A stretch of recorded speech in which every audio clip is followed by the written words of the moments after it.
This is a Film Stories original podcast. We made this.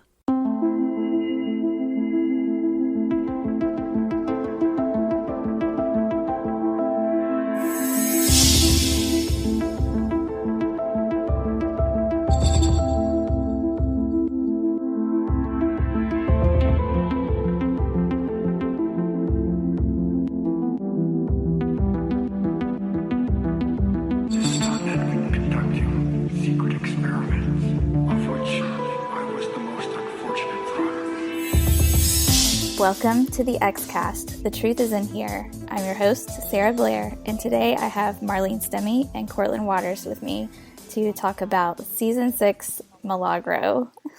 We're going to be doing this commentary, and I don't know about you guys. I do know about you guys because we talked a minute, but I haven't seen this episode in a while.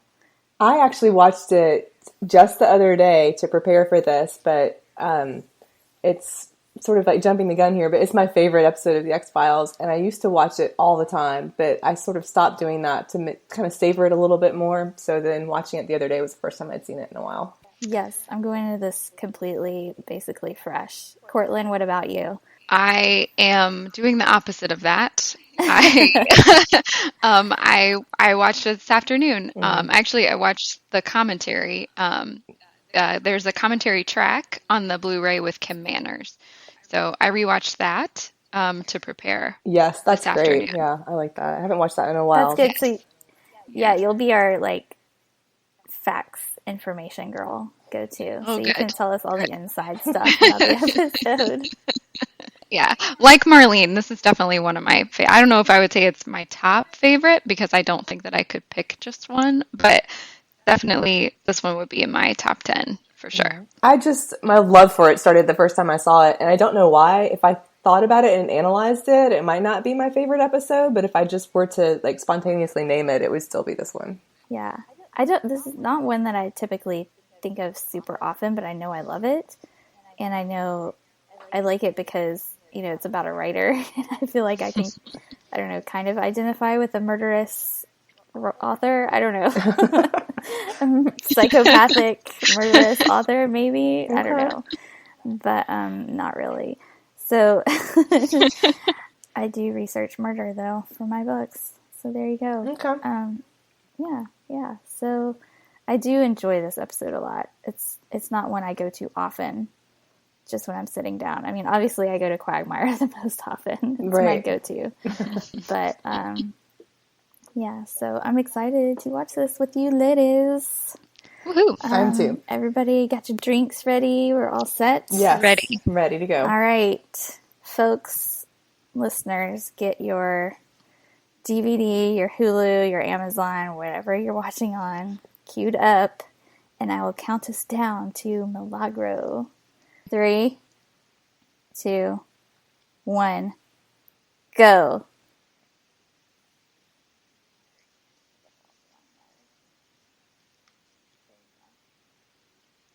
Okay.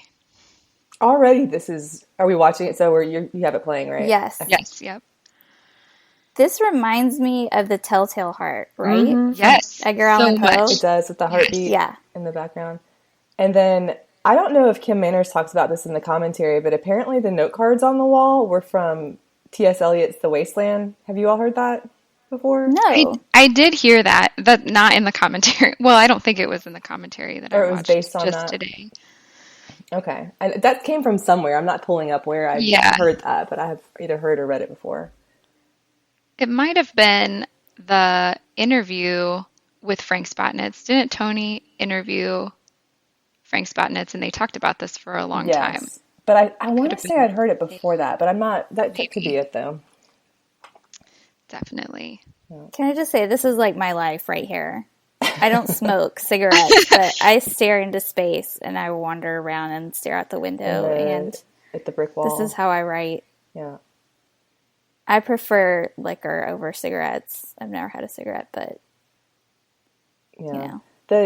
I have to say, though, the smoke is, since we're not breathing it in, is a little more aesthetic with the episode and just the lighting and so forth. Yeah.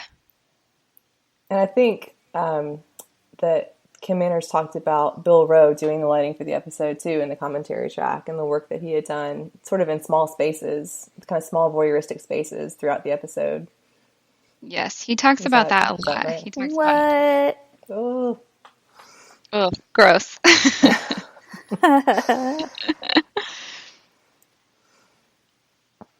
Oh, there's a famous Hemingway quote where he says, "All you have to do to write is to open up your wrists and bleed on the page." that does. I'm like, that's taking that a bit too far. Sounds like a Hemingway quote. Literally, he literally just ripped his heart out. Like, gross. With no ramifications either. So, or at least not. He was really calm about it literal too. Ramifications. I guess the just episode, very laid back. Right. I guess the episode could be, like when we get to the end and not to again like jump the gun, but he's seeing himself as a destroyer. Maybe he has no heart because he tore it out at the beginning trying to write this book. He's literally heartless now. That's the whole time. Nice symbology there. Mm-hmm. The guy that plays Philip Paget is so good. He's the perfect amount of creepy. John Hawkes, I think. I don't remember too many other things he's done. It's still beating. It's there. But is it really there, though? Like, that's the whole thing with this episode, is that what's his imagination and what's the actual, I have that written down like 4 different times, Marlene. Yeah. Like 4 different points I wrote down. Is any of this even really happening? Poor Scully. I don't know about y'all, but getting on the elevator with a weird dude is... You could kind of feel her nervousness, too. She does such a great job. I mean, throughout the episode, but even in these little moments. And he's not even... And it's such a relatable feeling. Like, I don't know. I mean, especially women friends. I don't know anyone who hasn't, like, felt that at some point where you're kind of like, am I being followed right now? Like, it's a little uncomfortable and you're not sure what's happening. And she does that really well in this, like, hallway right now. Right now, she's, like, wondering if she should go to her gun or whatever. Like, that's what I see on her face. Right. Like, what is this? Like, when am I going to reach for my gun? When am I going to kick some ass? And we know Scully could totally kick some ass. Oh, she could definitely take him. But his, like, lack of social awareness or whatever is, unnerving, too. Yeah. Yeah. And there's Mulder brushing his teeth. And just swallowing the toothpaste. Why does he do that? That's not the only time that he does this. And then he drinks his so coffee. Weird. It's gross. Yep. Another friend of mine mentioned that Mulder never spits out the toothpaste. Oh, that hair, though. Oh, my gosh. Shout out to the hair. I'm sorry. Every episode in, like, this 5th and 6th season. I don't mean to, like, interrupt the hair discussion, but it's just the way that's filmed just really... Do you think that was really a rolly chair that he just climbed up on? Because like danger. Yeah. I know, right? I'm always worried he's going to fall off that chair. He's talented. Now, I don't believe he's just listening, but the way this is all filmed is so like voyeuristic, like the camera is an unseen viewer. Mm-hmm. And that's kind of the way that it seems throughout the whole episode, is that there's another point of view there that's not ours and it's not theirs, Mm-hmm. It's the reader. Maybe so. If this is, like, what if this is all, because if I remember, it's been a while, obviously, but isn't this episode, like, all in his head? Or it could be? I think we're not supposed to know. It's unclear whether or not it is or it isn't. Like, it kind of goes back and forth. Yeah. Right. And I think there's a twist at the end, too. Like, it's in his head, but then he sort of frees it from that in the end as well. Yeah. Another cigarette. I didn't realize how much smoking there was in this episode. There's a lot. And I wrote down at some point there's a shot where his pack of cigarettes is like on the desk. And I mean, obviously it's Morley's. I mean, obviously. But in my brain, I was just thinking, well, if we didn't know he was a bad guy before. Morley's cigarettes. So there it is. I wonder if that's it, though. Like, is Morley's necessarily a bad guy, or is Morley's just like the cigarette brand of the X-Files? I don't know. I don't know. I have no idea. Like, I would have to watch a lot more. Yeah. Yeah. Right. I'd have to take notes specifically about cigarette packs. Oh yeah, right. You could like maybe write an essay. Mm-hmm.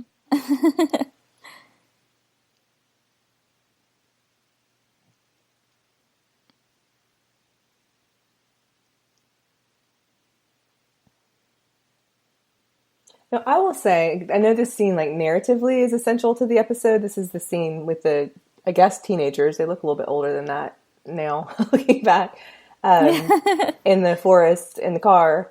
But I feel like this episode has, like, no wasted moments or unnecessary scenes or anything. This one's a little bit much. It's a little campy, but it's, you know, it's necessary to kind of see the relationship. This It's is my least favorite scene. Me too. Yeah, this is my least favorite scene. And it actually, the kissing part reminds me a little bit of Too Shy. I don't think it's supposed to, but it kind of reminds me of that. Yeah. Well, it's that, like, creepy guy trying to persuade the girl to, you know. Yeah. I mean, I don't know that he's really doing that, but it's just so awkward. Yeah, they're just out at the makeout spot. Yeah. Doing what they do. In Vancouver / Los Angeles / I think they tried to block out the Los Angeles look of it. That is definitely something that Kim Manners talks about when he's doing commentary for this scene. It's everyone should listen to that if they have access to a Blu-ray or DVD. It's really great. I remember it was very insightful, but like very spare as well. You know, like he didn't just talk and talk, but what he said was really interesting.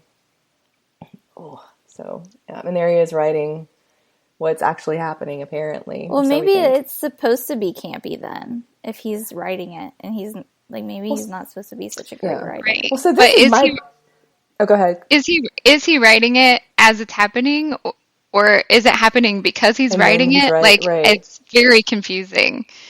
I think that's made unclear, especially when they get to the Jungian discussion later on about the character choosing the writer.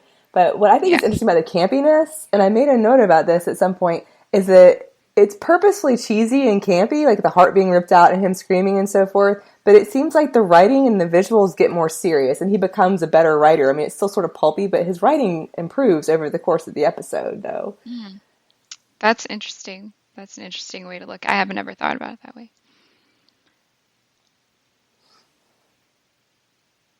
This is definitely one of my favorites. I remember the first time I watched this scene that's coming up when Scully is holding the Milagro charm, and they do that pan around her, and then they switch to Paget. Such a great shot. Yeah. This one, right? It's about to start.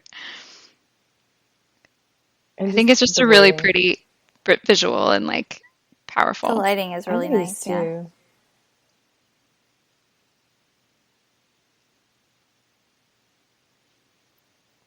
And I have to say that is one of my favorite quotes, the telltale DNA that would begin his unraveling. And I can just imagine, I think Chris Carter wrote the script from, was it John Chavan and Frank Spotnitz's story? And I can imagine Chris Carter typing and chuckling as he wrote some of those lines.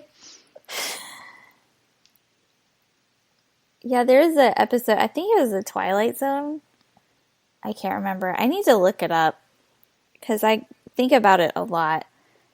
But it's this couple and they're fighting, and the same thing keeps, the same scene repeats over and over and over, but with slight changes each time. Huh. And it turns out at the end that it's a man typing, and they're the characters in his story. Yeah. And he keeps rewriting their story over and over again. Oh, interesting. Yeah, it was really, really cool. But that reminds me of this a little bit. Oh, that's interesting. It's kind of similar. Yeah, I think that's pretty similar concept. Yeah. I noticed when actually just the last time when I was watching this the other day, that even though the entire thing is about whether or not Paget really knows Scully and if he knows her as a character, as a person, and that type of thing, he also has apparently some understanding of Mulder from what he writes about how Scully worried that he would know instinctively what she could only guess. So he apparently is familiar with Mulder as well. Yeah. Well, I think later, or maybe soon, in one of the scenes coming up soon, we kind of get the sense that maybe he's been watching her, and I guess by extension also watching Mulder yeah. for a while. Yeah, for a while. I like that Mulder just like flips it in the air like a coin. I think that's kind of funny. Yeah, he's so carefree. He doesn't even care. Yeah. It's kind of like the ultimate meta version of a fan fiction, almost. Yeah, I think about as I watch, I get a lot of self-reflective like feelings about being a fan as I watch this episode. Oh, that's because Philip Paget is obsessed with Scully, and I think to some degree, probably we're all a little obsessed with Scully or with Mulder or with both of them. And I think the writers are too, to be honest. Oh yeah, definitely. Yeah. Obviously, yeah. And I think that was their intention in writing the episode, but I think that it definitely extends, to fans to some degree too. I was going to say too, like when she says, "Thank you for making my schedule, but I think I'm going to have to be late for that appointment." I have a friend that decided she was going to use that just as a quote in life when someone had told her something that she needed to do or whatever. She's like, "Thank you for making my schedule." Thank you for that. It's a good quote. Yeah. This is another one of my this is one of my favorite scenes too, because Gillian Anderson is so good in this scene. She's amazing. I actually went to that church in Los Angeles one time and took pictures and so forth, and I was like, it looks just like it. Amazing. And he's fabulous in this scene too. He is. When he's telling her the story of the Sacred Heart. And I will say, I think that this story about how Christ came to Margaret Mary, this is one of my sort of analyses I did, I guess, in the past, is that I think it is sort of an allegory for Mulder and Scully's relationship on the X-Files and their partnership. So I don't know. I just think it's very moving, however you look at it.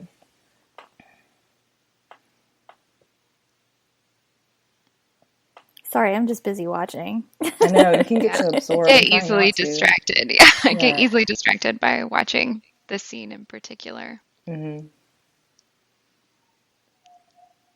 I think it's open. Because you can clearly see, like, the longer this goes on, the more wary and like the more upset she is by it. But she's, she's still there, and because she is intrigued. Like, she is intrigued.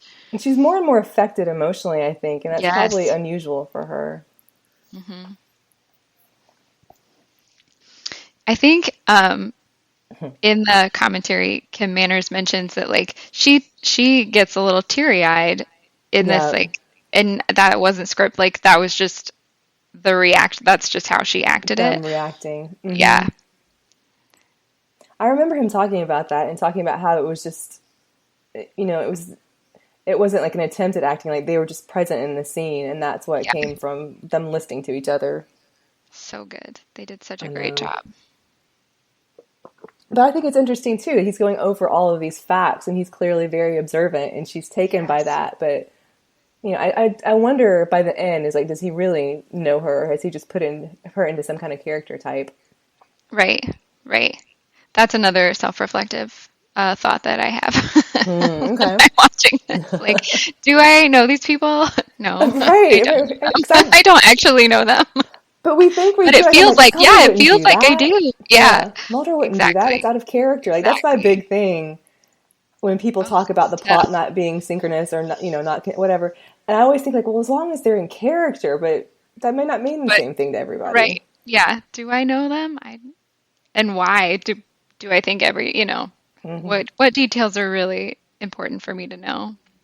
Like, what details are important for Philip Paget to know? Right.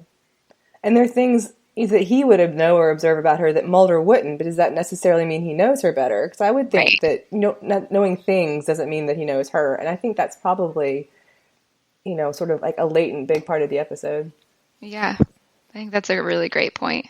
Because, you want people to know things about you, but it doesn't necessarily mean that they would know you. I think that's a really good point.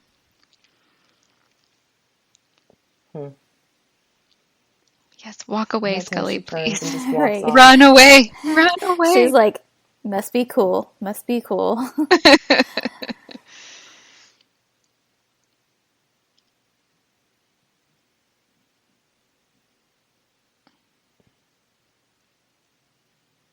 I had a grammar snob moment when he says that. Slicing and dicing myself. Slicing and dicing, yeah. Slicing and dicing myself. And even she says the Milagro charm, and there's that quake in her voice even when she says that. So good.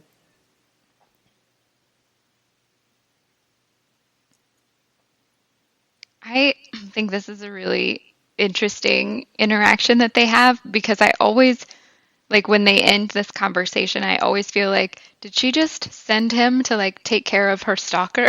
Like, she just sent, like, go fix this problem while I do this autopsy. You know what I mean? She kind of did. I hadn't thought about, I've thought about that, but I haven't thought of that as, like, the corollary to her, or him saying, I scheduled the autopsy for you, you know, right. Her reaction. But that is a good point. Like, they kind of come back into it, and she's like, okay, yeah, here, you take this Milagro charm and go deal with it, which is what he was originally going to do, although probably not as effectively. Right, but she wouldn't have had that experience, he wouldn't have known. So, yeah. Right.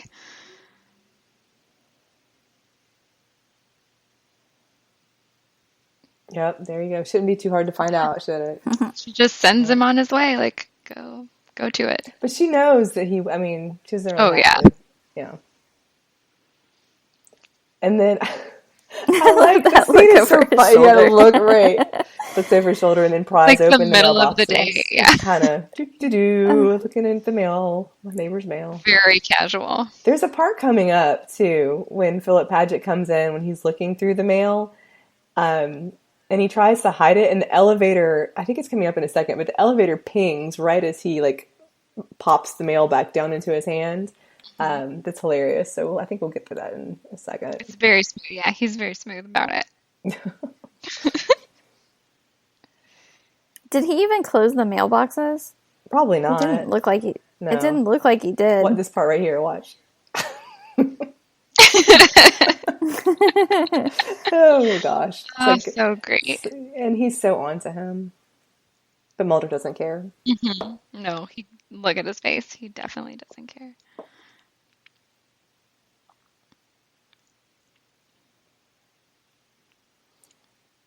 But I like even the pinging sounds kind of go with the score too. I think that's the musicality of the episode is really great. Oh, that's the worst thing a writer can hear. Anything I would know? Oh, I hate that question. Sorry, guys. Oh, well, yeah. Writer moment. So no one asked Sarah that question ever. Are you? Can I buy your books like in a real bookstore? Yes. But I'm on Amazon, thank you. But this part, when he says working on anything interesting, a murder case, and he asks him anything I know, like, yes. Maybe. I love that little jab, though. Mm-hmm. He's like, ask me about my work, I'll ask you about yours. Right. So I think this is so interesting now because we have Philip Paget writing this after it happened. Yes. You know, yeah. and the timeline on that is always so sketchy. Like, did he write, this one we know he's writing it after, like he's writing this after Mulder stole his mail. Right. But did he imagine? I don't know. It's the timeline of the writing in that. Right. Because Mulder seems to think it's all a priori, but it's clearly not. Like some of the very basic parts are, inspiring him to write the rest of it, I guess. Right. And I want to say as well that when the X-Files was on originally, I think I was a lot more intelligent because I knew what Hegelian self-justification meant, and I can't feel like for me remember now. I am pretty sure at one point I looked it up, but I did not write it down, and consequently don't remember. It's interesting too, like the smoke. We're in this scene in the bedroom, so like the smoke from the two coffees that we will later see the coffees, but I think that the smoke aspect of this is really sort of like just the aesthetic of that is interesting too. Well, and so I think this whole, like, we know that he wrote this after Mulder stole the mail, but so is Scully having this fantasy because he's writing it, or is he writing it because Scully is having this fantasy? Well, do you think she's having the fantasy? Because I think that it's just him. I don't know. Okay. Yeah, I don't know. I think he's imagining it. That's what I think. I think that he's writing Scully as having the fantasy. That's what I think too. You know what I mean? Because he's trying to see her as this like sort of black and white person, this like work life person, but had, you know, I don't know. I think it is his imagination of her. I think it's too. I think it's an interesting segue between Paget's fantasy in the apartment and then just Mulder reading his mail.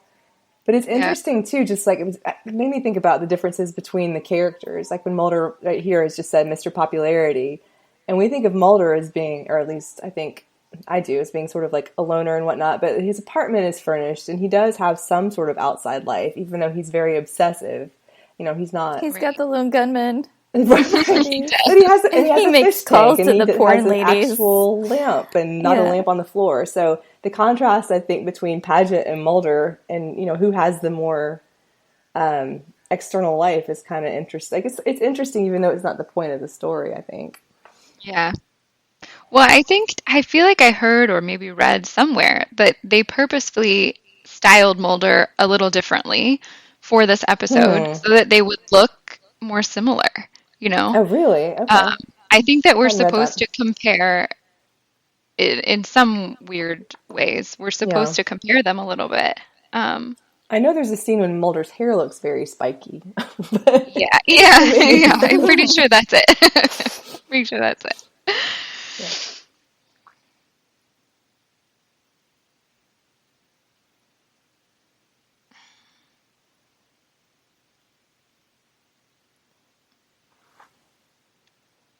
So now Scully is returning the Milagro charm because she can't return the gesture.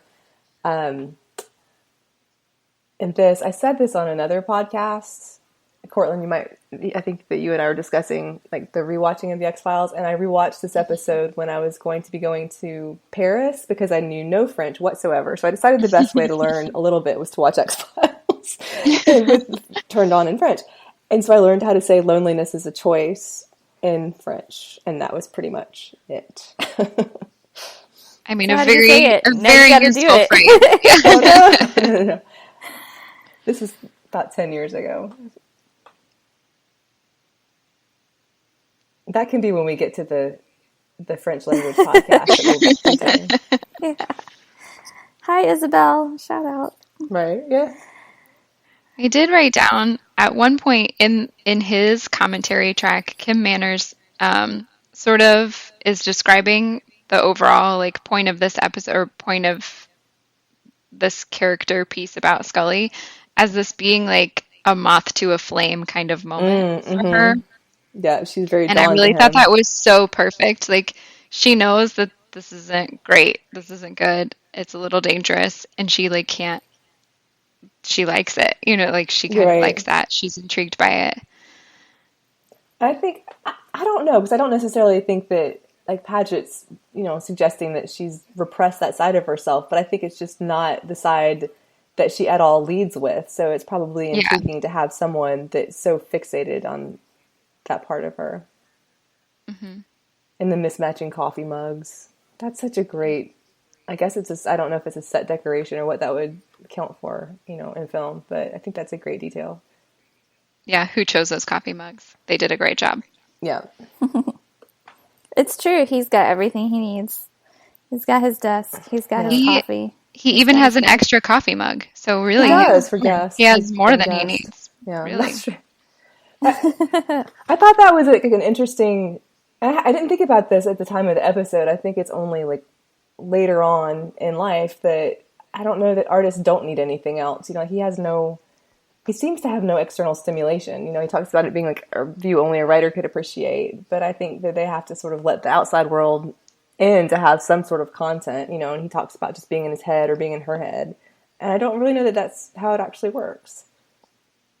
At least if you're going to have some semblance of a healthy life, you know. Yeah.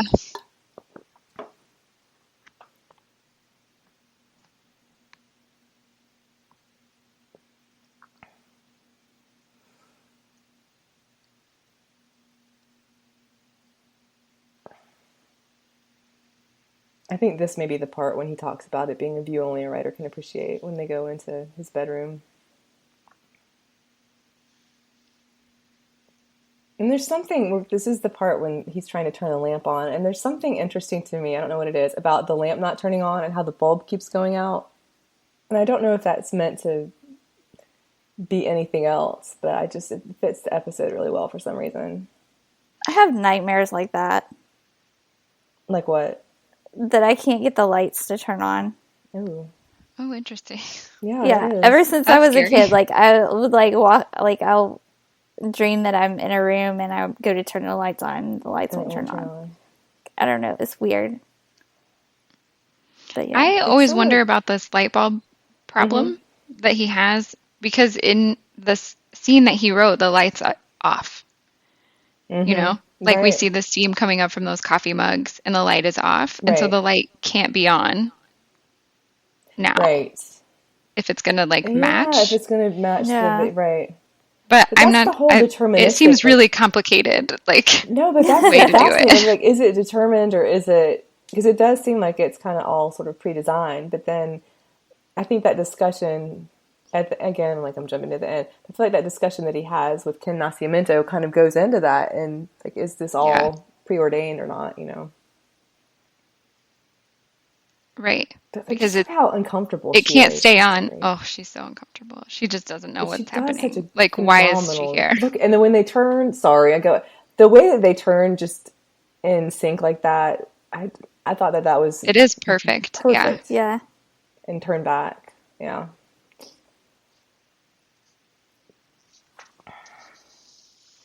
I think, too, what's really... I mean, we're really focused on what Scully is doing right now, but technically Mulder is off doing, like, real detective kind of work, like reading newspapers and, like, classified ads and dealing with, like, really concrete, and he's found out that's who it is. Yeah, he's doing, like, really concrete investigative things. Like while Scully type of work, basically. Yes, I mean, and the things Scully that she usually focuses on. Yeah, technically she's here dealing with a paranormal element. I mean, unwittingly, but still. It's kind of a strange flip-flop for them. Yeah, it is. And then later on he said something about, it was more like in a logical argument way, but he says, you're taking my usual position. But she really has. I mean, we're kind of going to go off the rails with that here because he's like back into this somehow situation, but still. And look at even this, like it's like Mulder and Scully are inside the jail cell, but the camera is outside, or I guess Mulder's inside. But it is like something's watching them from outside of it. Yeah, that just creates such a great, like, I think, mood for viewing.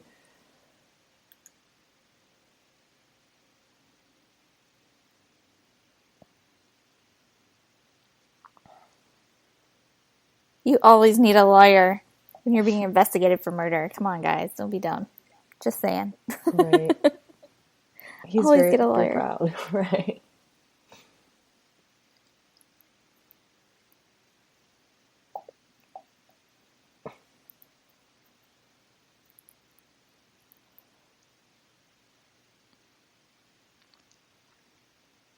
This is the writing part, Sarah. This is the great Jungian comment. He is being so like cheeky with Mulder, and that's usually Mulder's job, you know, is to make quips. Yeah, exactly. And it makes Mulder crazy. And the comment about the Jungians say that the character chooses the writer. Yeah. But the thing is, like, I think there's a lot of very interesting, deeper things with that. But the way he's saying it is very cheeky and kind of not. He is like shallow, or it is shallow. No, it's my novel. Like, of course. Yeah, I mean... And that's like, when she grabs his arm, it's kind of like you see him seeing it, but he sort of sees what he expects to see, I think. Yeah. But he's also studying them, too. Yeah, I think that he's noticing a thing. I'm not sure that he noticed before. I mean, I don't know what he was watching. Right. But I don't know that he noticed anything like that before. Yeah, and now he's, like, wondering, you know, what their relationship is. Just get out of there, Scully. Get out of there.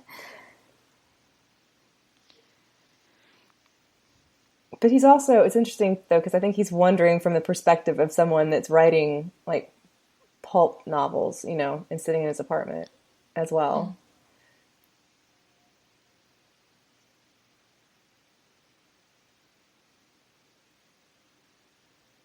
And then Mulder has the more logical, it's all on the page, so this is how it happened. Yeah.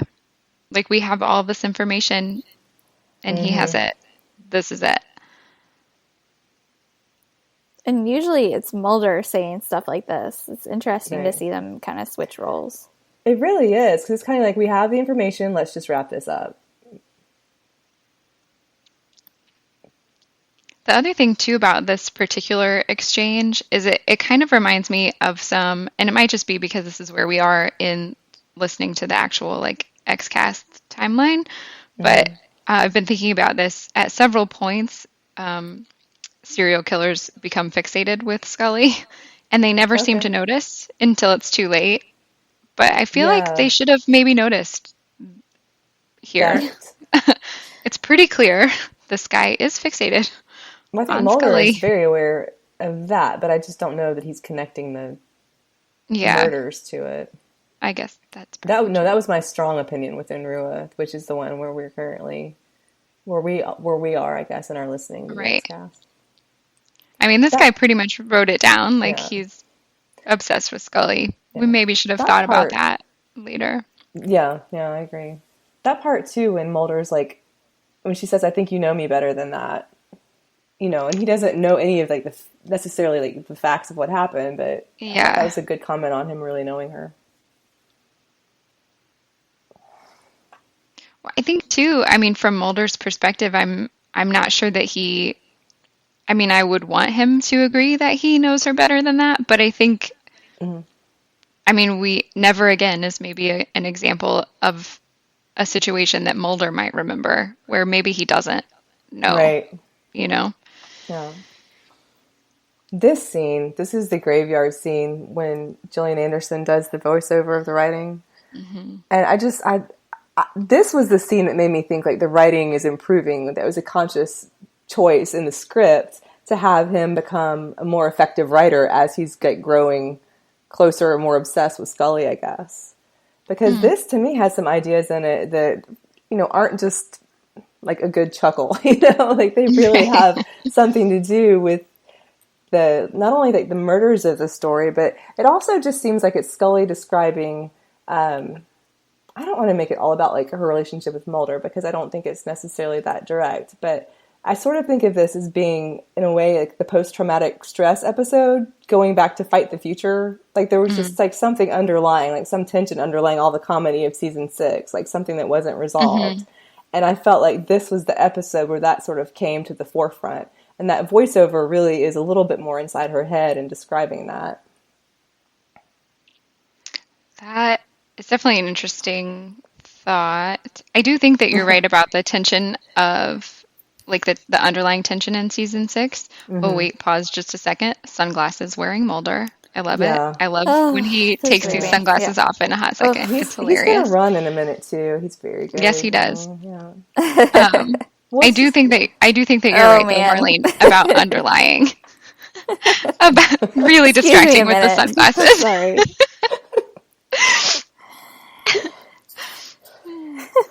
I have one more serious thing before we laugh more about the running. I also like that it's they have this dramatic scene in the voiceover, and she's clearly more emotional, and it's but the next day you do kind of have to just go to work, Yep. And then here he is running. He has really good biomechanics and form, I must definitely. say. Lifting straight from Kim Manners' commentary, they had to use a motorcycle to film that shot. They had to ride a motorcycle with a camera to film that shot because he runs so quickly. Yep.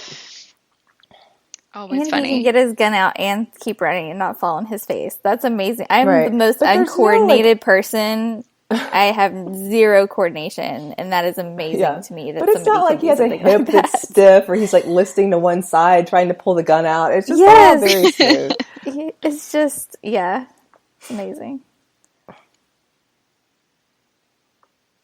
And I think, wasn't that an actual person that is still alive that they had to film as a dead person, and that's and covered in the flowers in the funeral truck.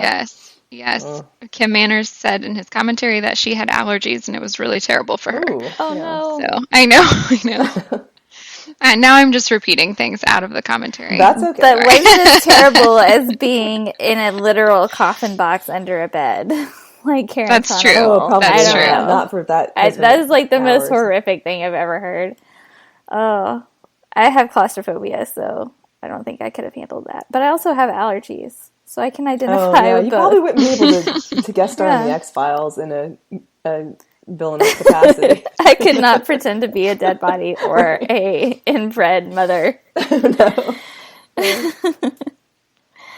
Is this not a little, I just thought of this right now, is this not a little Silence of the Lambs-ish when he just kind of like straight sits up in the jail cell, Philip Paget, when they go to, I don't know, that just looks... Hello, Clarisse.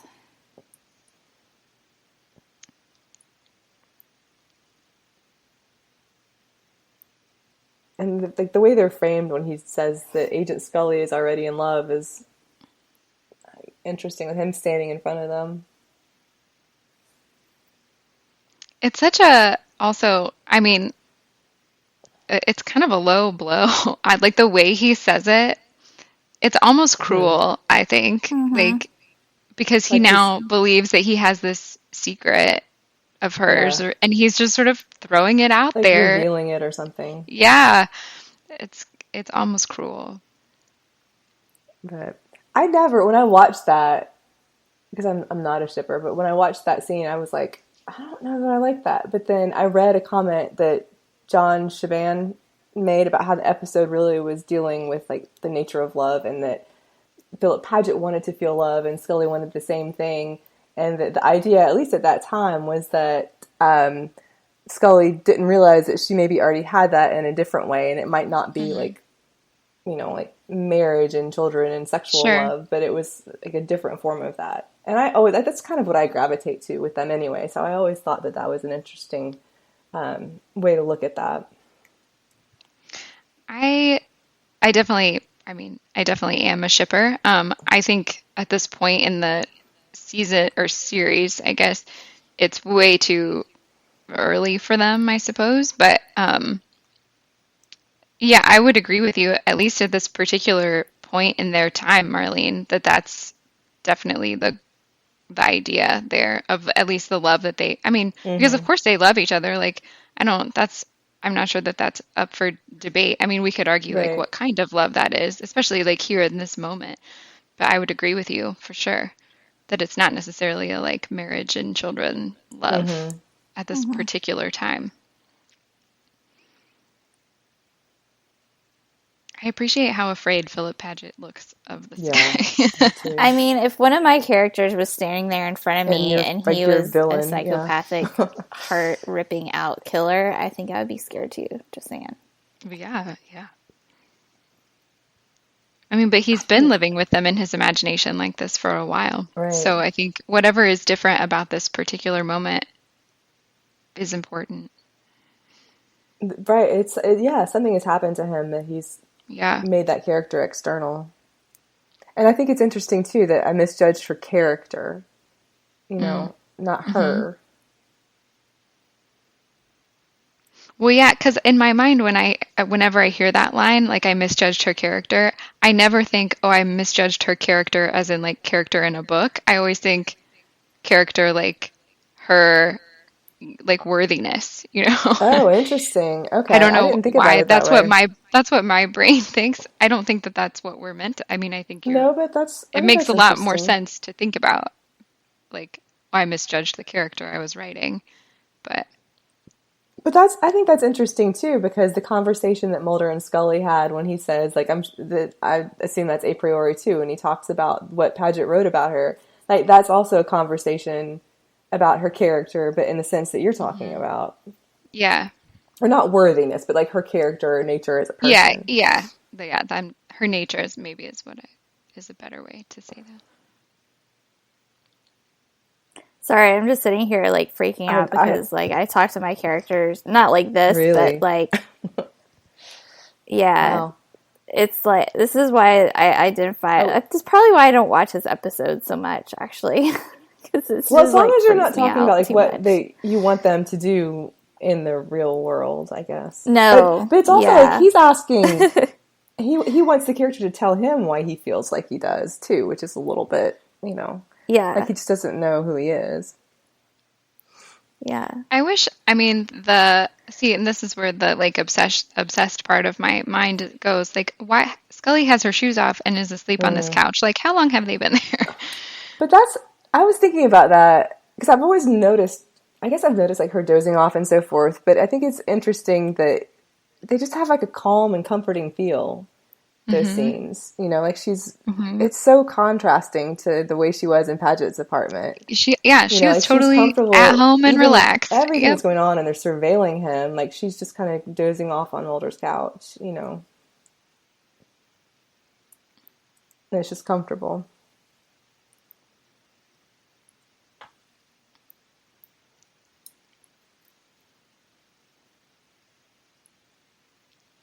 He looks so good in blue. Sorry. Mulder, yeah, he does. Yeah. I've been trying really hard, Sarah, to rein in my commentary about how good they all look. I know. It's really hard in this episode. I think they go out of their way to do a lot of close-up shots, of all of them. So they're good-looking people. I don't know. Maybe this is just like my lack of experience, but I don't know of any apartment that I've lived in that has like an open incinerator like that in the basement where I might go and place my heart were I to like tear down my chest. And is that really a thing? Because I think on the X-Files it must be. Because we see it in Never quite Again common. and here. Yeah. I guess it is. Okay. I guess. It's common in the There's X-Files. I have no idea if it's common. I was like, there's just open flame. Okay. It seems really dangerous. I know. That's what I'm thinking too. Any number of bodies could be in there. Or like people will be like down in the basement, like roasting marshmallows. Maybe. I don't know. And they're interrupted by this scene. Hot cocoa and marshmallows. I think it's interesting too that Mulder went to stop him from burning the book and to intervene, but the burning of the book was actually the intervention in the story. Yes. And that's why I don't know. He intervened in the intervention. Right. Tough. I think that's when the sort of the predetermined part breaks somehow, although I still try to figure that out. Yeah, it's something about the word's existence on the page, obviously, that is making this happen to Scully. And so once the words burn up, it doesn't happen anymore. Like, it stops. Right. But it's very... Oh, they're so in love. Sorry. Forget it. Oh, my gosh. It's a tender scene, though. I don't think... It is. It's okay. Everyone, just hug. It's going to be fine. Group hug. I think that's interesting that when he says a story can have only one true ending, that kind of makes me think about the whole of the X-Files as well. I know. Really, can it? Because it seems like we've had one. I do love this quote there where he says a chance to give what he could not receive. It's such a powerful ending. Like, I think it is too. Powerful. But his realization and that he's burning the book, Yes. And there's just something about that. It's about like allowing love to happen, but it's also that sort of choice to sort of make a free choice, I think. I don't know. It's one of those things you have to kind of puzzle over, I think, again and again. I will happily puzzle over this episode for a while. How is it over already? Let's just continue and we'll watch The Unnatural. I don't know. I was going to say, I could do this every day. Right? It was and great. With this episode, too, probably. So good. There will be a separate podcast. It will just be Marlene and I talking about Milagro Milagro. over and over again. It's going to be right. Thanks for letting me join in on your love fest, guys. It's going to be like an offshoot channel of the X-Cast. Appreciate it. I was just like enjoying watching and listening to you guys. Good times. Such a good one. Good times. Yeah. I love it. That really is. I just feel brightened so every time I see it, even though it's dark, But it really is. It's dark and hopeful. I like the hug at the end. I do too. I am with you on that. I do love too. that. Yeah. Yeah, it's good stuff. And the writer meta stuff is, I think that's, like I said before, is why I probably don't watch this one too often. It's too real. Oh, okay. Not in like a, psychopathic killer kind of way, but just, it kind of gets in my head because it's weird and I can identify with it really well. So yeah, I don't know. It's hard to talk about writing to non-writers because I just feel like a crazy person. No, I don't think that makes you a crazy person. No, because I'm not a writer, but I think that this episode does give me that feeling of like a vague discomfort about it. Like about my own level of like obsession with these characters in particular, but in general, it's an interesting thought. It always makes me think about it whenever I see this episode. I get it. Yeah. It's a voyeuristic episode. Yes. Yeah, it really is.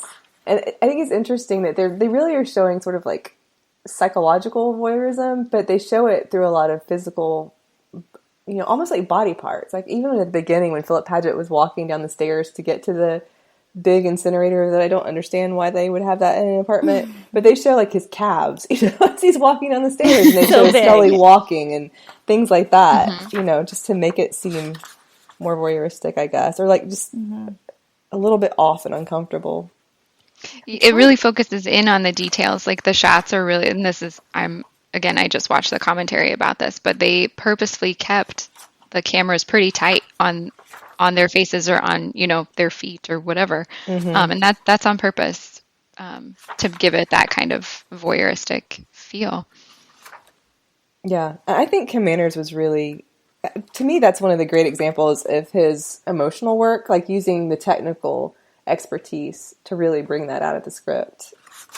Somewhere I have all these notes from like way back when that I was trying to find, and they're all scattered, but there was something that I wrote about. It was an episode I watched of Oprah, and mind you, this was like in, I don't know if it was like 2000 or 2001, but it was about writers, and it was about that entire topic of the characters choosing the author, or writers like Sarah was talking about, like talking to their characters.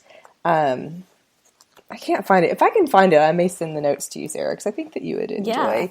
That would be great. But then after that, in the next paragraph, I apparently at that time switched the channel, and there was a rerun of Milagro on, like right after that. And I was like, this is the most meaningful thing that's ever happened to me. That's so funny.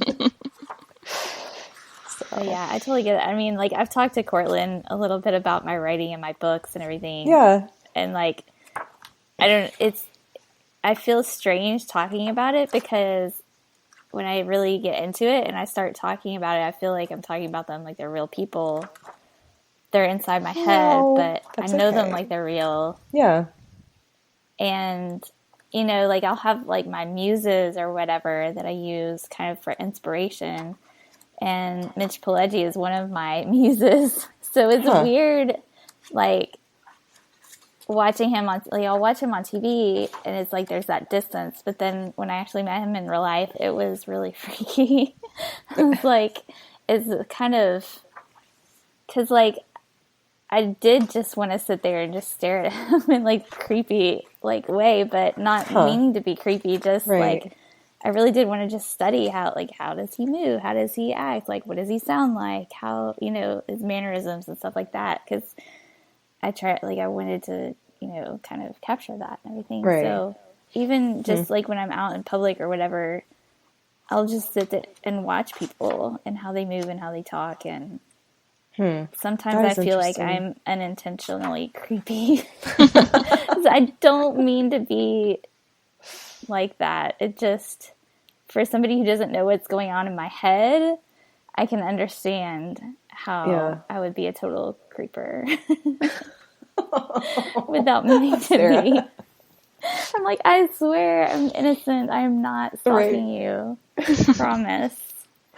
I'm just want to use you in a book. That's all. I would say that's the real difference there, though,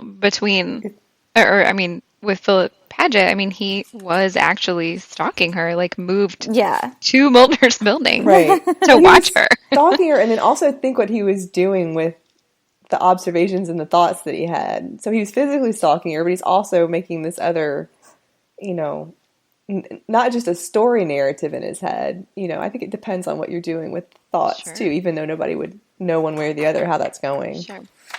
Yeah. But I was going to say, I hadn't thought about this quite this way before, Sarah, but when talking about like meeting Mitch Pileggi, I think, and I've had this feeling several times, but I was thinking of the last event that I've been to was Spooky Empire, which is actually where I met Cortlan and Cathy back in October. And I remember, you know, like I didn't do the photo op, but I did the signings or whatever with David and Jillian. And they were really brief, but I had the same feeling that I've had when I've either been around them or I went to Jillian's play Streetcar in New York and a couple other times around people, that there's just something luminous about them. And I don't think it's a celebrity thing, because I don't feel that I'm really like starstruck or like care that they're famous, but there's just something that's kind of like an otherness about them. And I don't know if that's just because they've been in that business I don't know what it is, but I can totally understand or see like having, you know, someone like that be a muse or be somebody that you just kind of like want to watch and observe. Like I stood there in the morning and Jillian was signing things. This is before I didn't know I needed to get in line early. I just kind of don't know how that goes at conventions and the timing and so forth. But she apparently started ahead of schedule just to get more signatures in and whatnot. And I was there and I was like watching her sign things. I'm like, why am I looking at this woman? I don't even know her, but there was just something about like, oh, that's interesting the way that she does this and that, you know. So I can see that. Like some people are just sort of fascinating because of what they do creatively in their lives. And then that, I think, makes them even more fascinating as people, maybe. I don't know. That was just my experience. Yeah, I totally understand that. And like, you know, they're the actors, like I know it's not going to sound the way I want it to sound, but I don't really care about like their personal lives. Like that's not interesting to me. I care about like what they inspire in my brain about my own characters. Yeah. So, like when I'm looking at them and watching at them, I'm seeing my own characters and hearing like how my own characters would speak. So there's like that separation in my brain. Okay. Whereas like I know they're a real person with a real life and a real family. Right. But in my head, it's just like the shell, and I'm like filling them with like my own characters. I don't know if this sounds like weird, but well, I would say like I don't care about it's. I'm not interested in like what they do in their lives or like their private lives, but I do care about their personalities or like observing things or whatever, or how they see the world and like maybe like what they've done is some perspective that they have, like that kind of thing. But it's more like the psychological aspect of it, right? Like my other great love besides the X-Files is Stevie Nicks and Fleetwood Mac. And they have like a whole, you know, like the long ago back history of scandal and all of that. And I do not care about any of that. Like the drama. So-and-so did that, like the drama part of it. But I think that the things that either she has to say about the past or just like, you know, like artwork that's come from it. It's interesting because it's a perspective on a life lived. And that interests me. Like, how does her mind work? Like that kind of thing. Yes. You know? Yes, exactly. Yeah. That's cool. Well, I guess we should probably wrap it up. Okay. As much as I'm having fun. I hope the listeners are still with us. Oh, no. We're just going off on these tangents. I was assuming that this would be the edited part, but whatever you need to do. Yeah, we'll see how it turns out. Yeah, I don't know. So, cool. Well, thanks for hanging out with us, guys, and we appreciate you listening. Until next time, trust no one. The Xcast, an X-Files podcast, is produced and presented by Tony Black, alongside a dedicated group of podcasters and X-Files fans. You can find us on Twitter at The Xcast, and on Facebook if you type in The Xcast, or at our group, X-Files Basement, an Xcast podcast fan group, where you can continue the discussion about all things Mulder and Scully. If you want to support The Xcast further, you can now subscribe and become a patron of the show on Patreon. On Google, just type patreon.com/XFiles the Xcast. That's Patreon. You'll see all of our tiers, subscription options and perks, which include early access to episodes, bonus content such as commentaries on X-Files episodes, access to a patron chat zone, and even appearing on one of our patron roundtable discussions. We would appreciate any support you can give the show, so just go to patreon.com/the Xcast to find out more. Our title music is provided courtesy of Will A, who you can find on Twitter at IamWillAYE.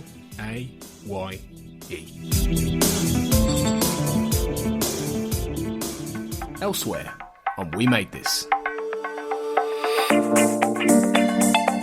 Shipwrecked and Comatose, a Red Dwarf podcast. We are into our specials between Series 3 and Series 4, and I am your regular host, Mark. With me at this time, you're not Kurt. What, Shipwrecked and Comatose? What's Red Dwarf? Who's Kurt? Oh dear. Hello, Fraser. Hello, Mark. How's it going? So this is our very special, right in the childhood, Shipwrecked and Comatose crossover. Whoa, whoa, whoa, whoa. Crossing the streams. They tell you not to do that in Ghostbusters. But then that's what actually saves the day. So maybe we should cross the streams.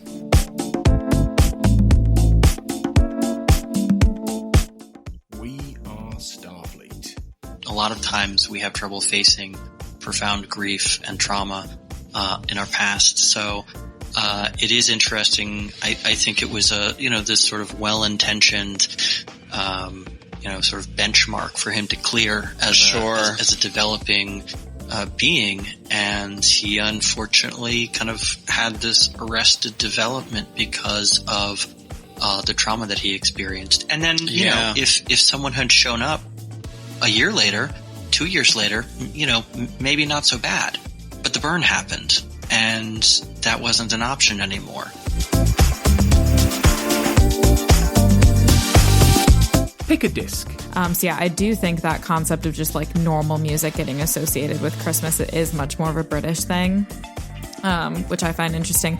The Love Actually soundtrack, I mean, this might be entirely because of how much I like Love Actually and how much I associate it with Christmas, but definitely like Jump for My Love, or even Too Lost in You, to be honest, because Sugar Babes weren't big in the US like whatsoever. So I know them from this song, and I know this song from Love Actually, that I do think when I hear that, my head does kind of go to Christmas time. But I don't know if that's just more of me than normal people.